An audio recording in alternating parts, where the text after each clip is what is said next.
Շուրջ 10 օր առաջ ԱՄՆ պետքարտուղար Մարկո Ռուբիոն եւ Հայաստանի արտաքին գործերի նախարար Արարատ Միրզոյանը հայտարարեցին Թրամփի միջազգային խաղաղության եւ բարգավաճման ուղին իրականացնելու մանրամասն շրջանակի մասին։ Միացյալ Նահանգների միջնորդությամբ այս միջանցքը, որը խոստանում է դառնալ Եվրոպայի եւ Ասիայի միջև կենսականորեն կարևոր կապող օղակ, կարող է համարվել ԱՄՆ նախագահ Դոնալդ Թրամփի երկրորդ ժամկետի արտաքին քաղաքականության ամենատպավորիչ նվաճումներից մեկը, գրում է Atlantic Council միջազգային հարաբերությունների ամերիկյան վերլուծական կենտրոնը։ Անդրադարձում հոդվածագիրը խոսում է TRIP-ի ներուժից, որը Միացյալ Նահանգների միջնորդությամբ Հայաստանի հարավում տրանսպորտային երթուղու գաղափարը, որը կկապեր Ադրբեջանի հիմնական մասը Բաքվի Նախիջևանի էքսկլավի հետ, ցակել է երկու երկրների միջև 2025 թվականի ամենապաշտոնյաների կողմից համակարգված խաղաղության բանակցություններից։ Համատեղ հայտարարության մեջ Ռուբիոն եւ Միրզոյանը հայտարարել են TRIP-ի զարգացման նոր ընկերության ստեղծման մասին, որը կկառուցի նախագծի երկաթուղային եւ ճանապարհային սկզբնական տարրերը, որտեղ Միացյալ Նահանգները 49 տարով կստանան 74% վերահսկիչ բաժնեմաս, որը հաջորդ 50 տարիների ընթացքում կդառնա 51%։ Համաձայնագիրը նախատեսում է, որ Միացյալ Նահանգների կառավարությունը նախնական կապիտալ կտրամադրի երթուղու զարգացման համար եւ ֆինանսական եկամուտ կստանա ընկերության միջոցով նախագծի ամբողջ ընթացքում, տարանցիկ վճարների եւ երթուղու երկայնքով առևտրային հնարավորությունների միջոցով։ Հայաստանը եկամուտ կստանա ընկերությունում իր փոքրամասնության բաժնեմասից, գումարած TRIP-ի երկայնքով հարկերն ու մաքսային տուրքերը։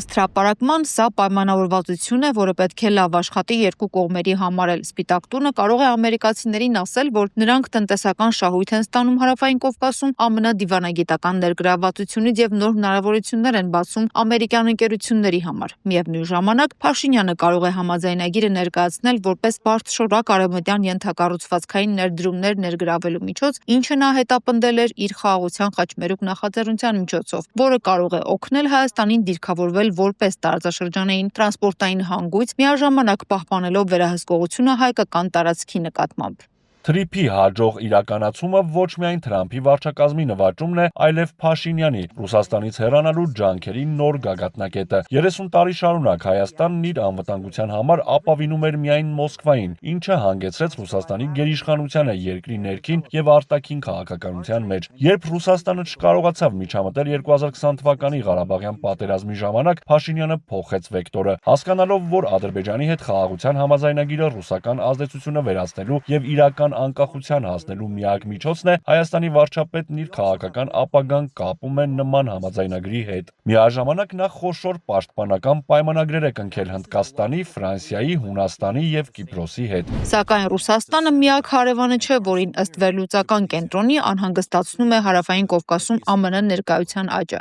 Իրանը մշտապես կարմիր գիծ է անվանել իր հյուսիսային սահմանի ստատուս քվոյի ցանկացած փոփոխություն Հայաստանի հետ։ 2022 թվականին Թեհրանը նույնիսկ լայնածավալ զորավարժություններ անցկացրեց ադրբեջանական սահմանին, երբ կարծեց, որ Բաքուն կարող է փորձել ուժով գրավել տարածքը։ Վերջերս Այաթոլլահ Ալի Խամենեի ավագ խորհրդականը սպառնաց Հարավային Կովկասը վերածել Դոնալդ Թրամփի վարձկանների գերեզմանոցի։ Սակայն Իրանում բողոքի ցույցերը սպառնում են իրանական իշխանության կայունությանը։ Թեհրանը փոքր-ինչ մտահոգությամբ, սակայն հայտնեց, որ Վաշինգտոնը կարող է օգտագործել TRIP-ը իր անվտանգության քաղաքականության շրջանակներում, ինչը հակասում է Իսլամական Հանրապետության կարմիր գծերի գերեզմանների մասին հայտարարություններին եւ զորավարժություններին։ Այս ամենը տեղի է ունենում կարևոր ժամանակներում։ 2026 թվականին նախատեսված խորհրդարանի ընտրության հետ մեկտեղ Փաշինյանը պետք է ցույց տա, որ խաղաղության եւ արևմուտքի հետ կապերի իր ձգտումը հաջողությամբ է պսակվել։ Արդեն իսկ կան որոշ նշաններ։ Ադրբեջանը սկսել է նավթ եւ գազ մատակարարել Հայաստան, ինչը վառելիքի գները 15%-ով իջեցրել է։ Միևնույն ժամանակ Ադրբեջանի եւ Թուրքիայի հետ ձևավորվող կայունությունը եւ տարածաշրջանային ինտեգրացիան ունեն Հայաստանը տարանցիկ երկրի վերածելու եւ եվրոպական շուկա դյուրին մուտք ապահովելու ներուժ։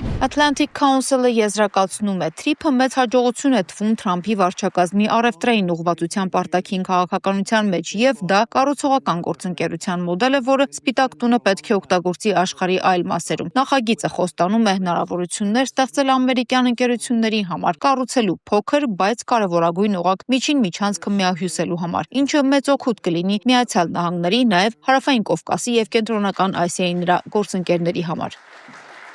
Ֆրիդա Ղազարյան, Վարդգես Հովհաննիսյան, TV News։